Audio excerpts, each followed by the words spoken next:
ఈ సాల కప్పు నమ్దే అనే నినాదంతో ప్రతి సంవత్సరం బరిలోకి దిగే జట్టు రాయల్ ఛాలెంజర్స్. ఈ జట్టు చాలా సార్లు సెమీఫైనల్ కి చేరింది, మరికొన్ని సార్లు ఫైనల్ కి చేరింది. కానీ నాకౌట్ మ్యాచ్లలో ఓడిపోవడం ఈ జట్టుకున్న ప్రత్యేకత. జట్టు నిండా స్టార్ ఆటగాళ్లు కుదవలేదు, కానీ అసలైన మ్యాచ్లలో చేతులెత్తేస్తారు. ఐపీఎల్ మొదలైన 2018 నుంచి జట్టులో కొనసాగుతున్న కింగ్ కోహ్లీ పైన భారమంతా ఉంది. మరికొన్ని రోజుల్లో ఐపీఎల్ 2025 సీజన్ మొదలు కానుంది. ఇది క్రికెట్ అభిమానులందరికీ ఎంతో ఆసక్తికరమైన సమయం. గత 17 సంవత్సరాలుగా ఐపీఎల్ టైటిల్ బెంగళూరుకు దూరంగా అందని ద్రాక్షలా ఊరిస్తూనే ఉంది. 2008 లో మొదలైన ఐపీఎల్ లో ఆర్సీబీ 3 సార్లు ఫైనల్ కు చేరుకుంది. కానీ 2009, 2011, 2016 సీజన్లలో విజయం సొంతం చేసుకోలేకపోయింది. గత 2024 సీజన్ లో ఆర్సీబీ ప్రథమార్థంలోనే ఘోరంగా విఫలమైంది. 8 మ్యాచ్ల్లో 7 మ్యాచ్లు ఓడింది. కానీ అద్భుతంగా పుంజుకుని వరుసగా 6 మ్యాచ్లు గెలిచి ప్లే ఆఫ్స్ కి చేరింది. దీంతో అభిమానుల్లో కొత్త ఆశలు పుట్టాయి. కానీ ఎలిమినేటర్ మ్యాచ్ లో రాజస్థాన్ రాయల్స్ చేతిలో ఓడి మళ్లీ బెంగళూరు అభిమానులను డిసప్పాయింట్ చేసింది. ప్రతిసారి ఈ సాల కప్ నమ్దే అంటూ టోర్నీని మొదలుపెట్టే ఆర్సీబీ చివరకు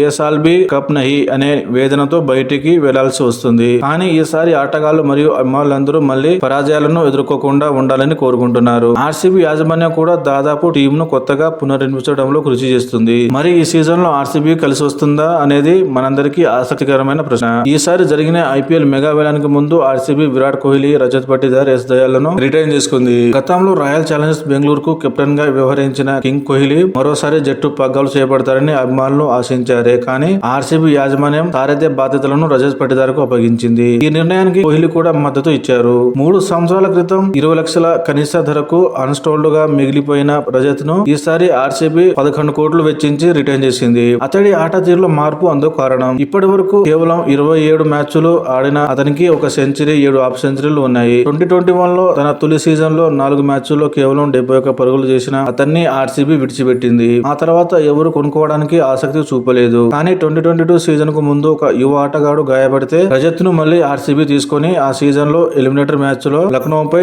54 బంతుల్లోనే 112 పరుగులు చేసి ఆర్సీబీకి అద్భుతమైన విజయాన్ని అందించారు. అప్పటి నుంచి జట్టులో కీలక ఆటగాడిగా ఎదిగారు. ఇప్పుడు కెప్టెన్ గా మారారు. పడి లేచిన కెరటంలా రజత్ పటిదార్ తన కెరీర్ లో నిలదొక్కున్నారు. అలాగే ఆర్సీబీని ఐపీఎల్ లో విజేతగా నిలిచి ఎడతెగని నిరీక్షణకు తెరదించాల్సిన బాధ్యత అతడి భుజస్కంధాలపై ఉంది. ఇప్పుడు మళ్లీ ఆర్సీబీ జట్టు చక్కటి సమతూకంలో ఉంది. ప్రత్యర్థి జట్లపై నిర్భయంగా దాడి చేసే సత్తా కూడా ఉంది. కింగ్ కోహ్లీ టాలెంట్ గురించి ప్రత్యేకంగా చెప్పాల్సిన పని లేదు. ఐపీఎల్ లో పరుగుల వరద పారిస్తున్నారు. ఫీల్డింగ్ లోనూ చిరుతను తలపిస్తున్నారు. రజత్ పటిదార్ బ్యాటింగ్ లో సునామీ సృష్టించగలడు. దేవదత్ పడికల్ వీరబాదుడికి ఫీల్ సాల్ట్ నిలకడకు పెట్టింది పేరు. మిడిల్ ఆర్డర్ కూడా బలంగా ఉంది. Livingstone, Krunal Pandya, Swapnil Singh, Tim David వంటి అమెరికలైన ఆల్రౌండర్లు జట్టులో ఉన్నారు. S Dayal, Bhuvneshwar Kumar, Josh Hazlewood, Lungi Ngidi, Thushara వంటి టీమ్ బౌలర్లు కూడా ఉన్నారు. సుయాష్ శర్మ, మోహిత్, రాతి లాంటి మిస్టరీ స్పిన్నర్లు కూడా జట్టులో ఉన్నారు. ఇలా ఈసారి కూడా ఆర్సీబీ జట్టు నైపుణ్యం ఉన్న ఆటగాళ్లతో నిండి ఉంది. మరి ఈసారి అయినా ఆర్సీబీ జట్టు కప్పు గెలుచుకుంటుందో లేదో ఎదురు చూడాలి.